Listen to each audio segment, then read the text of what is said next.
So I decided to use Canvas rendering context rather than Canva this time, just to kind of see how it works natively. I've got three squares overlapping each other within some transitional unit, and obviously I used set transforms, but those are just like as if roughly saying using just a transform to reset everything. Ignore that part. What I wanted to show is I'm working within single instance of context, single stack, basically. Well, big phrase is stack. And this stack works pretty much the same if you have something like fillRect, when you give other parameters fillRect, it just kind of incrementally grows, but it respects within its sort of dependent initial state, meaning that if I do something like clear rect, and obviously I would clear just one, right? And I would say, okay, I clear another, and then I got just the final one. Obviously, I could just call another method just below this fill rect. Let me remind you, I work within a single context. Okay, let's get back to initial, right? Then I ask myself, okay, I've got one fill rect here. I've got another fill rect, which would be like second sort of context, but that's, don't forget, this is still the same stack, and then I got like the third style stack here. Obviously, you don't need to pay much into the code base itself because it's kind of rough here, a bit messy. My message is very simple. If you use, again, something native like a Canvas rendering context, or you just want to understand things, how it works in general, my big advice would be never ever use the single context, because let's say you have a case when you want to remove only middle example, red, right? Then in that kind of case, because you see, okay, that was red, and then I did this, maybe I would like to do this. But let me remind you, we're removing only red, we're leaving purple and green intact. Well, that's our goal. Let's do that. Look at that. It cleared two, the very first two that was lying at the very bottom of the stack. Well, these that been oriented in most background possible way, and this most foreground one, the purple stayed intact. So it sees that it incrementally captures this and then that and those. You can't do, you can't do individual unless obviously you would follow the individual, you would follow its configurations. Maybe obviously there is always a work around that, but then a simpler solution, obviously.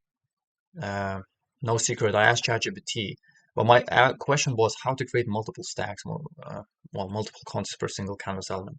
Obviously, it's kind of self-explanatory. Just create multiple contexts, but they generated me a code, and obviously you could say, oh, you ask, and now it's like you're just another monkey who tries to prove that you're really smart.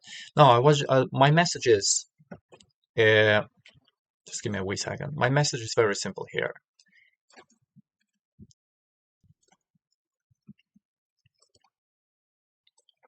Sorry guys, just give me a wee second. It's always like that. When you want to do something nice, it just give you a lot of errors. I'll get back to my my final word just in a wee second. I don't know why it always has to happen like that, But we'll sort it out in a wee second. It's not a big trouble there. Right. And then we got these all three stacks, and then we got right. So imagine the situation. We got another three subsequent circles. Obviously, there was a bit of different color, but the idea remains the same. The most background one is the red, then green, and then the most foreground one would be the closest to the reader blue one, respectively. Okay, so simple solution. We got three independent stacks within single instance of Canvas. Obviously, in Canva.js, each Canva would be equivalent to an instance of layer. So in our case, that was green. I think before was it green as well, or red? Okay, we want to remove, again, we want to remove a middle rectangular. In that kind of case, in this particular example, is green. Let's do that. And it just removes independently. It doesn't touch this like in a previous example had. Okay, we removed the middle stack, and then it kind of followed and removed red as well. Now we can just cherry pick individual states, and it opens a door to basically a proof of concept where you can independently stack based to have independent stack based state management, independently cherry pick individual shapes. And obviously, let's say you want to do a batch, just do something like that, and it just batches. Yep. So my code base will be shared publicly. This will go with a repo to my GitHub. Find everything in description for this video. Thanks for watching, and well, see you in the next one. Cheers.